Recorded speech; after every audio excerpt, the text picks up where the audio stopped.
Olá, queridos alunos, tudo bem? Eu sou a professora Valquíria Paiva, sou professora de Química e você está aqui no meu canal Química na Cuca. Seja muito bem-vindo. Na aula de hoje nós falaremos sobre soluções e sobre classificação das soluções. Vamos comigo?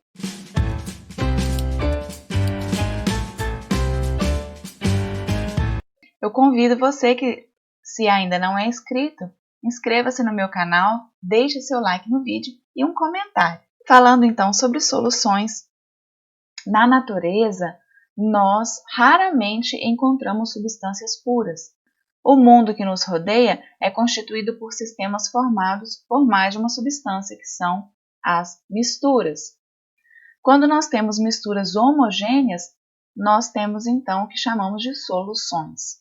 Soluções são misturas homogêneas de duas ou mais substâncias.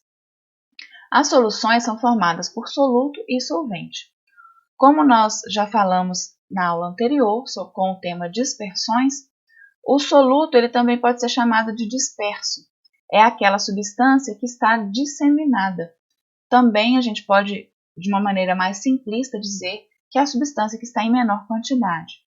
O solvente ou dispersante é aquela substância que dissolve o disperso. De uma maneira mais simplista também, podemos dizer que é a substância que está em maior quantidade. Geralmente, quando falamos de solução, o índice 0 se refere à solução, à soma do soluto mais solvente. O índice 1 geralmente se refere ao soluto e o índice 2 geralmente se refere ao solvente. Em algumas fórmulas que a gente usa, às vezes aparecem esses índices. Quando nós, então, temos dificuldade de identificar o que é soluto e o que é solvente, geralmente, se um dos componentes é água, ela é o solvente, porque é assim que nós dizemos, que a água é o solvente universal. Se o soluto e o solvente, por exemplo, são sólidos, estão no mesmo estado físico ou são líquidos, o solvente é o que está em maior quantidade. E se há sólidos em líquido ou gases em líquido, o líquido é considerado o solvente. Vamos para a classificação das soluções. Nós podemos classificá-las quanto ao estado físico, que é a fase de agregação. As soluções podem, então, ser chamadas de misturas homogêneas. As que são mais comuns são as soluções líquidas e o solvente principal dessas soluções é a água. Exemplos de misturas homogêneas são os oceanos, que contêm, além de água, sais como cloreto de sódio, cloreto de magnésio, sulfato de magnésio. Mas também nós temos soluções sólidas, que são as ligas metálicas, como, por exemplo, o bronze, que é solução de cobre e de estanho, o latão, o ouro 18 quilates, entre outros. O ar também é um exemplo de solução gasosa, porque ele é uma mistura de vários gases, principalmente nitrogênio e oxigênio, mas também nós temos no ar argônio, xenônio e outros gases nobres também. Nós também podemos classificar as soluções quanto ao estado de agregação do soluto e do solvente. Por exemplo, quando nós temos soluto sólido, solvente sólido, como exemplo nós temos liga metálica de prata e ouro, utilizada em joias. O ouro 18 quilates ele é uma mistura, por exemplo, de uma porcentagem de ouro, uma porcentagem de prata ou de cobre. O sólido em líquido, como açúcar em água, ou o sólido dissolvido em gás, como a naftalina no ar. O líquido dissolvido no sólido, como o mercúrio e o ouro. O líquido dissolvido em líquido, como a água em álcool. O líquido dissolvido em gás, como a umidade no ar. O gás dissolvido em sólido, como o hidrogênio com a platina em pó.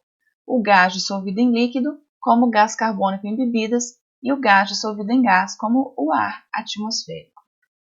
É o solvente que condiciona o estado de agregação de uma solução. Também podemos classificar uma solução quanto à natureza das partículas dispersas. Então, nós podemos dizer que temos soluções moleculares ou não eletrolíticas, que são soluções cujas partículas são somente moléculas, não conduzem corrente elétrica, como é o caso da mistura de açúcar ou sacarose em água. Também aqui podemos ver a sacarose no sistema de dispersão. Aqui muda apenas o estado físico dela. Ela estava sólida e se torna aquosa, mas as suas moléculas não se dissociam, não se separam. Soluções iônicas ou eletrolíticas são aquelas soluções cujas partículas são íons e moléculas, ou somente íons, que conduzem corrente elétrica. Então, a diferença de uma solução eletrolítica é que ela conduz corrente elétrica. Por exemplo, soluções aquosas, onde nós misturamos ácidos, bases e sais. Aqui no exemplo nós temos a ionização do ácido clorídrico, onde o ácido clorídrico gasoso dissolvido em água vai formar o íon hidrônio aquoso mais o íon cloreto. Eu deixo como sugestão que você assista o card que eu vou deixar linkado sobre dissociação e ionização e também toda a série de compostos inorgânicos, se você já se esqueceu desse tema. Outra classificação das soluções é quanto à proporção do soluto e do solvente. Nós podemos dizer que uma solução é diluída ou que uma solução é concentrada. Como nós dizemos que ela é diluída? Quando essa proporção de soluto ela é muito pequena em relação ao do solvente. Por exemplo, quando ela possui no máximo 0,1 mol de soluto por 1 litro de solução. Exemplo do cloreto de sódio, NaCl.